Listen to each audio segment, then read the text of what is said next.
Okay, what's going on? Welcome to the Pastor Andy podcast. Yeah, I got glasses. We're just sitting here talking about the fact that I had to get these glasses because I can't see, and I don't know if there's a little glare. I'll take them off every now and then, but I can't see. How it happened, really quite accidental. My son comes in, he wears glasses, and he had his shirt off because he's got this amazing body. You know what I'm saying? It's amazing how when your body looks good, you just walk around with your shirt on. I always have on a robe, a towel, something. I don't want nobody to see this little keg I got going. When you got a six-pack, anyway, his glasses are dirty. He hands me his glasses. I was standing next to a mirror, and I thought, I wonder what I look like with glasses on. I put on his glasses. These are mine. I put his glasses on, and it was like, I done seen the light. It's clear.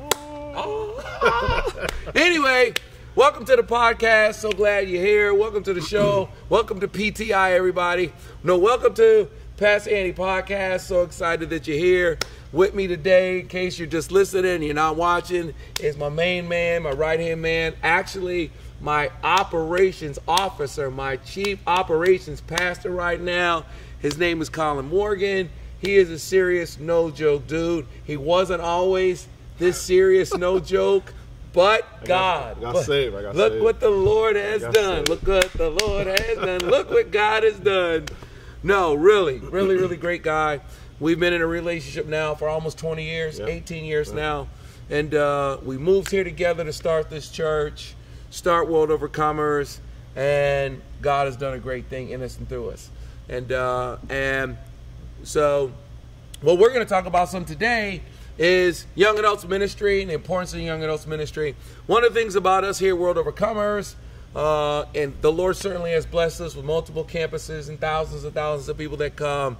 One of the things about our ministry that I think is unique, especially as a black ministry, is that our ministry is very, very strong with young adults. Yes. It's very, very strong. Most of the guys that are my age, guys that I admire, guys I'm really cool with. I won't name any names, but most of the guys that are Xers like us in our generation that have a large church, they have a lot of boomers in the church. Yeah. There's a lot of older people in the church, not knocking it. It's a great thing. Yep.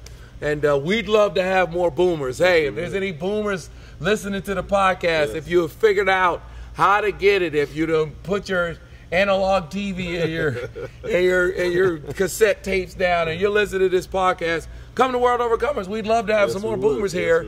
We'd love to have more Xers here. Yeah. We really would love to have them. Yeah. But the Lord has blessed us, and we can't be mad about it. But we have been very successful when it comes to reaching millennials.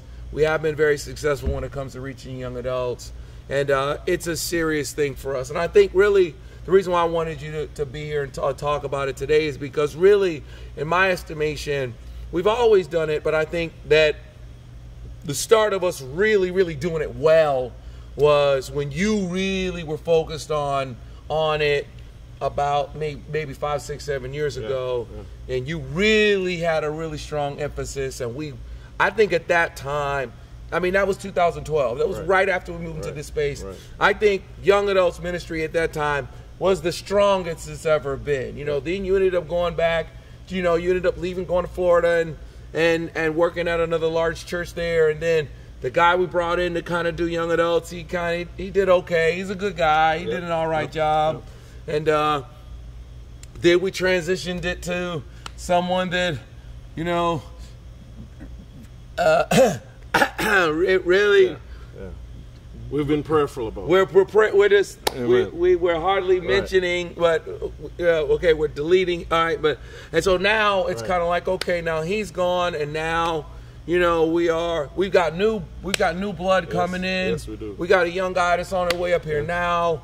We're going to introduce to everybody on a podcast one of these days. He's a great great We're going to teach him young adults ministry, the system of how we do it. And but it's a big deal to us, It is. And it's something that we're done here, and it's even something that you've helped churches around the country to really focus on doing good young adults ministry. Yeah, from day one, Pastor Andy, when we came here, we're on Garrett Road, and we started WOYAF, which was World Overcomers Young Adults Fellowship. Right. And as you're saying, I mean, it is the largest demographic here. It is really the meat and potatoes of World Overcomers. And it's the blood of the church. It's 70 to 75% of our population here. It's the largest demographic. And even when we were a smaller church on Garrett Road, we were having WOYAF, and we were intentional about it. Yeah. We were just kind of winging it, and I was learning, and we were all learning as we went along. And after that, over the years, we were able to not just kind of do things innately or just use discernment, but actually to create a system and put it down on paper. And you're right. Between 2010 and 2012, we were really at our peak when we had we called it Good Life. Yeah. And Good Life Young Adults was booming, and I think the church was really at a peak at the time because the young adults was really strong. Yeah. Because we believed that we were getting a young adult word, a very contemporary, applicable word for our lives, and then we were able to give people life and fellowship also. And we knew what we were doing.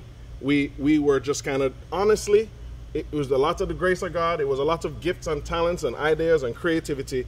But when I left here in 2012, it was really God, because I was able to know to really package it and to write down. If someone had said to me, Pastor Andy, what did you guys do there? Yeah. I would be able to tell them, but I wouldn't be able to show them. I wouldn't be able to say, yeah, well, here's a manual. So I really, over the last 5 years, have taken the time to put it down on paper, package it, almost bottle it, and to sell it, to really show someone, here's what we do. And of course, even 2 years ago, when we were talking about coming and let's get it started again, and that's what we were doing. And it was we believe that really young adults is a nonstop network. Yeah. And it should be a nonstop network for this day and age. Millennials, we can't stop ministering and reaching out to them. So it was 24/7, and that's what we believe.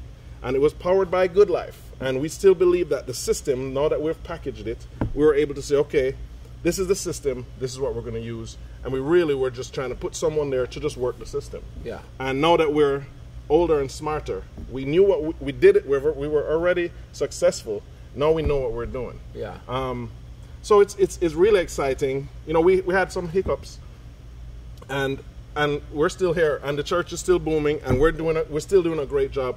We're more confident now because of the system. Yeah. And I'm excited even for the opportunity to still do it. Yes, we have proven it in different areas. In globally, I would say in Jamaica. If you hear me talking funny, I'm from Jamaica, and we're able to do it in Jamaica. We've proven that this system works.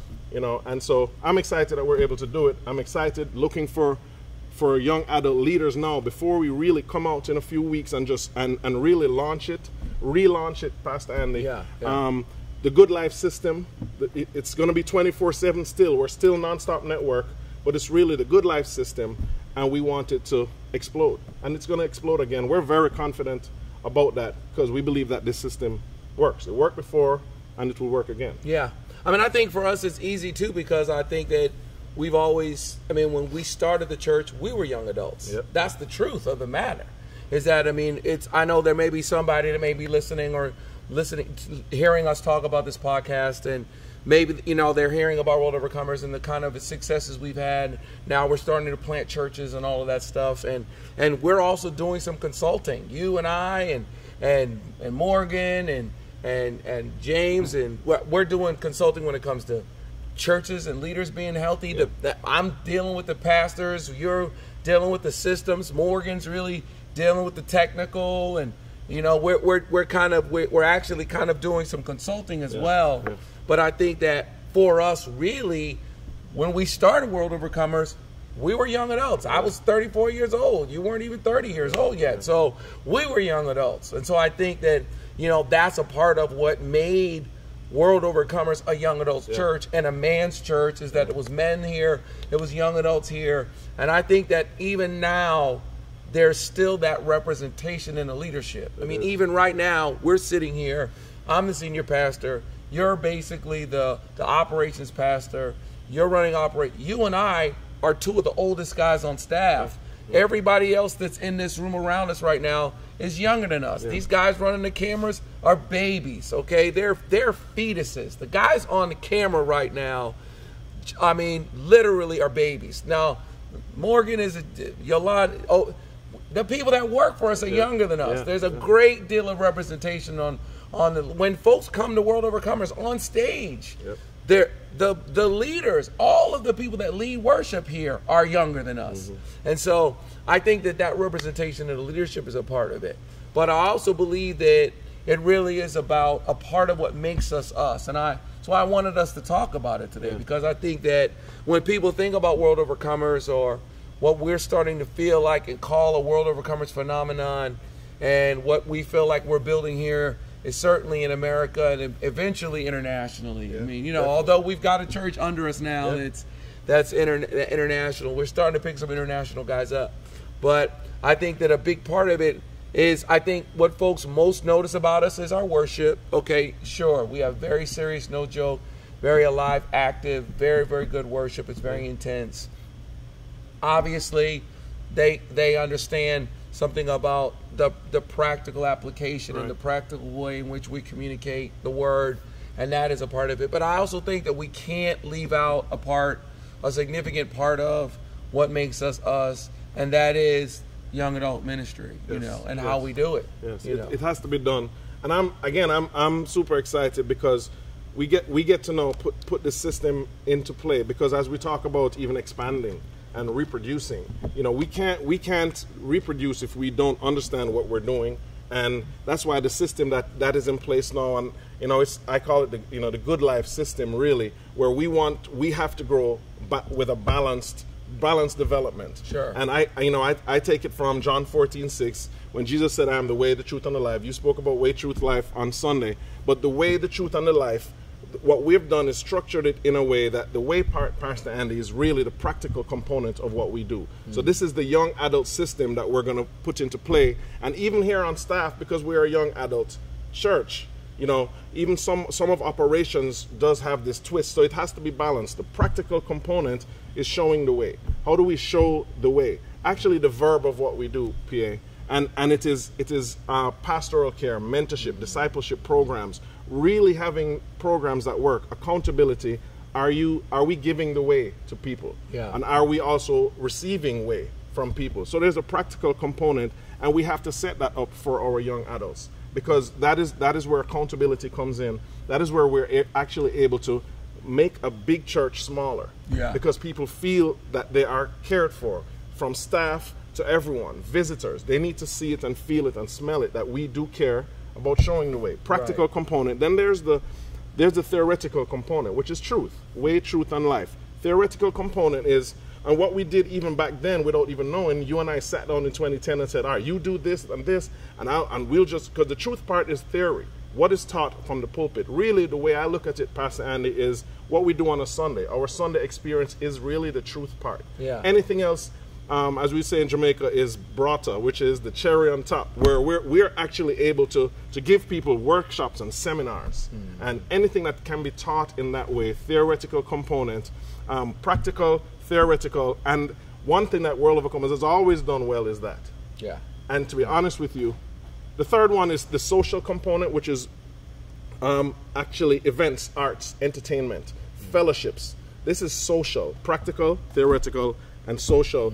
And most churches, Pastor Andy, and when I go to churches and talk to them about the way, truth, life, they're always good at truth, because that's what we learn in seminary. Sure. That's what we learn. We know how to preach. We know how to teach. We can get good worshipers, and the Sunday experience is great. That's what World Overcomers, that is what has kept us going. Yeah. That's what made people come, and that is what will really bring people here. But what keeps them here is the way and the life. And unfortunately, when we left in 2012, and that kind of left, there was still pastoral care happening, and there were still some events happening, but the sticky part, and I think we felt it, and I'm just excited, and I know you are also, and you mean business when you're talking about young adults, is that this balance has to happen.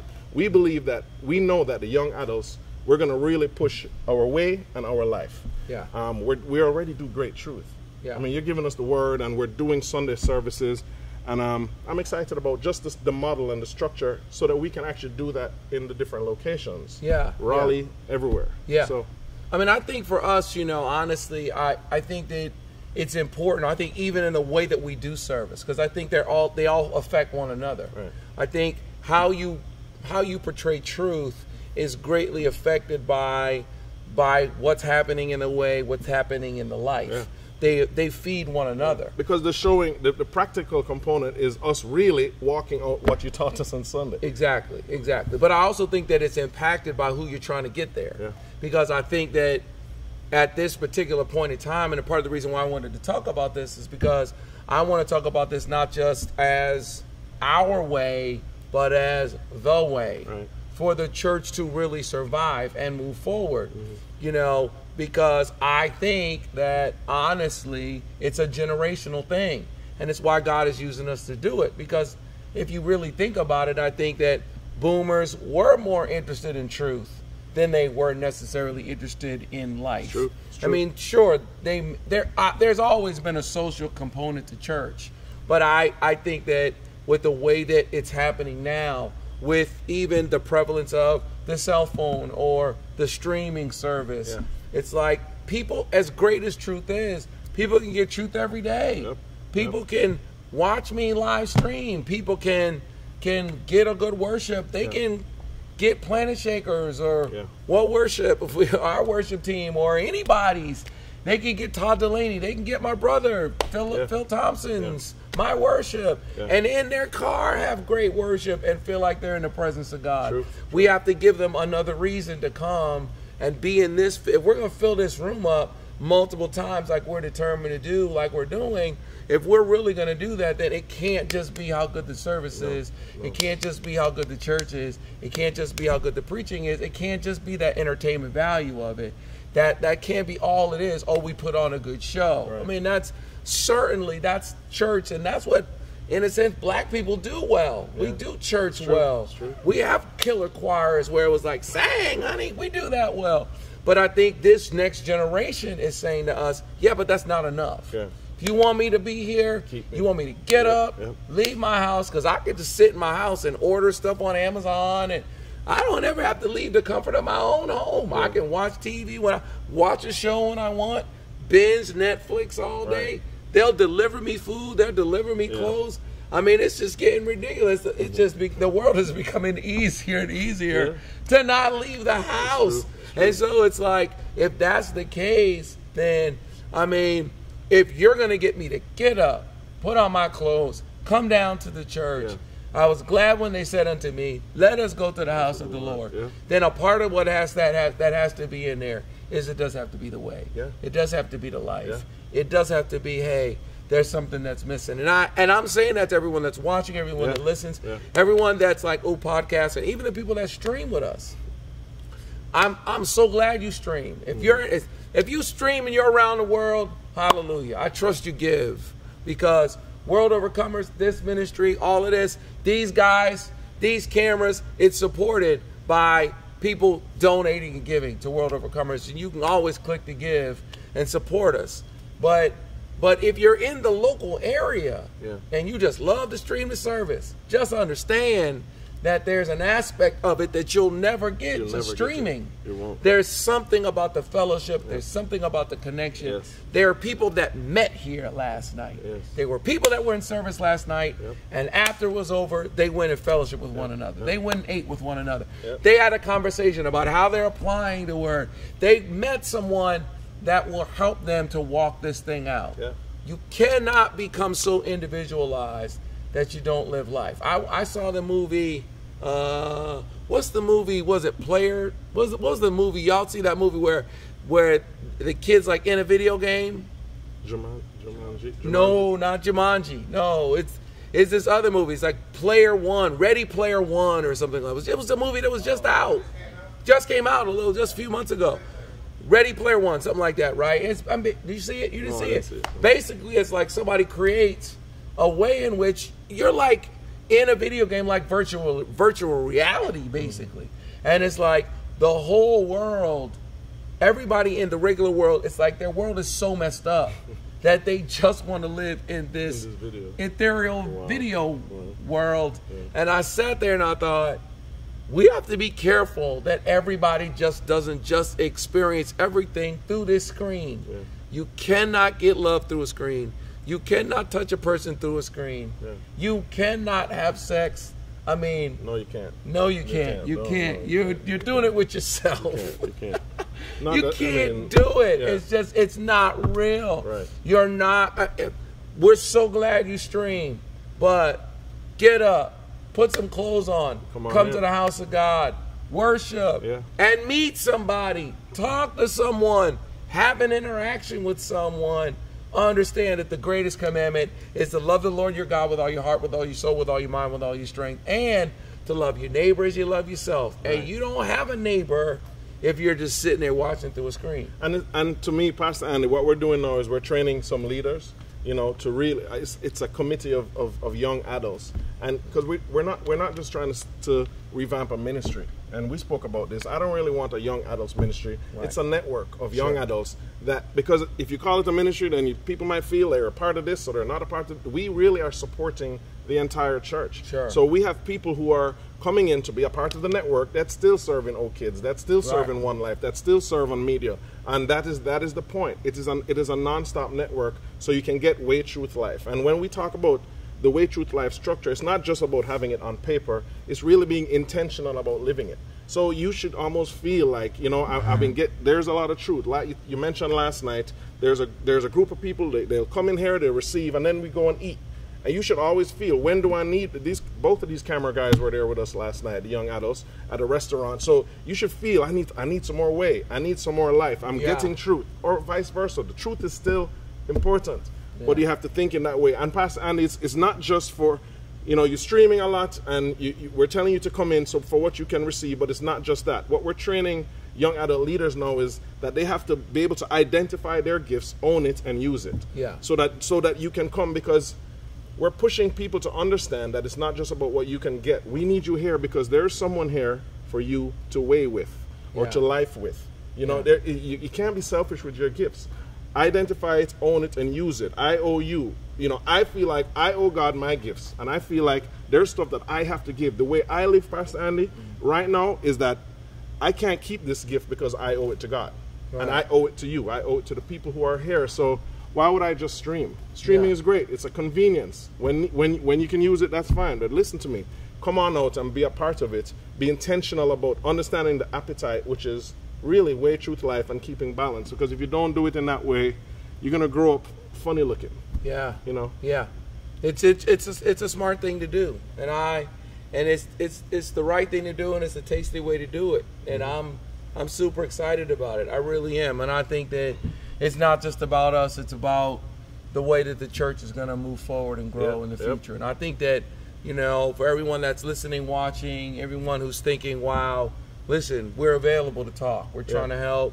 And we've got several things that we've got going on. Obviously, we're here at the church, you know, and then, you know, but also, you know, we've got this consulting thing that we're starting to do, and we are definitely consulting, you know. But then there's also OCF, and there's relationships that we're building as well. More and more pastors are joining. Guys are getting down with us, and we're trying to help them to understand the system. It's not just about your gifting, it's also about a system that will help you to sustain your success. We don't mean to use alliteration, but I'm a preacher. But anyway, you want to have that in place so that you could be as successful as you possibly can be. And I'm excited about it. So that was my podcast today. We had a good talk. I wore my Mike Tyson t-shirt, you know what I'm saying? Iron Mike, you know what I'm saying? Shout out to Mike Tyson, and you know, if you know anybody who knows Mike Tyson, listen to this podcast, tell Mike Tyson I'm a Mike Tyson fan. Amen. Okay? So am I. He's got a pastor who's a Mike Tyson fan. No doubt about it. Okay, and but glad you're with us today, and I got my glasses on. Listen, get your eyes checked. You know what I'm saying? You never know. You might need glasses, you know, you just don't know. I can see clearly now the rain is gone. Yes, sir. Life's better.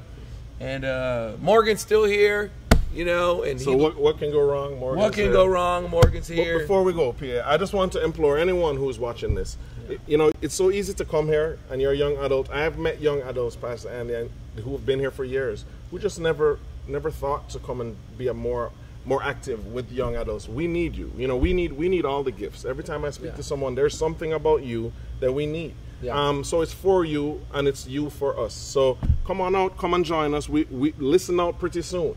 And Pastor Andy is a huge supporter. And you know, listen out for what we're going to do. We're going to have events, we're going to have activities, and we're also going to have the way part, which is the accountability that we all need. Yeah. So thanks for inviting me on here to share your podcast. Well, I mean, this is our church. Yes, you know, sir. we're doing this thing together, and I believe, I think that, in a sense, a couple of weeks ago we were talking about the fact that, for by grace we're saved through faith, and it's like we all access the salvation that grace provides to us by faith. Yes, sir. And I think that happens that doesn't just apply to just a relationship with God, or applies to a relationship with anyone that gives you grace. Mm-hmm. It even applies in a large church like this. Mm-hmm. I've heard people say, oh, it's just so big. But if you have faith and approach us and let us know what your gifts are. Sometimes people come to a large church like ours and they're like, oh, y'all got everything together. I've heard people say, well, I went over there because I wanted to be used. And I'm like, you wanted to be used? Right. We needed you right here. You should have stayed right here. You should have stayed right here. Yeah. You could have been used. But it's just simply about us knowing and you being aggressive and you coming and saying, we're going to do everything we can. We're going to put out feelers and try to get you to let us know what you are, and what your gifts are. But I love that IOU thing, the fact that I do owe it to God. What shall I render unto the Lord for his benefits towards me? I lift up the cup of salvation. I'm going to call on his name. I'm going to fulfill my vows to the Lord. Yeah. Meaning that I owe him my life. His gifts are not for me. The gifts he gave me are not for me. They're for these people. That's right. They're to enhance his kingdom. Yeah. And although the gifts he's given you, you may be using them as a lawyer. You may be using them as a salesperson. You may be using them as a doctor. You may be using them as a teacher. But still, you still got to use that gift for the kingdom. Amen. And we want that gift for the kingdom. Yeah. So thanks for being with us today. Same time tomorrow, knuckleheads know that I can't be stealing everything for PTI. It's horrible. Until the next time, we have this podcast. One love. One love. One love. One love with two fingers. Okay.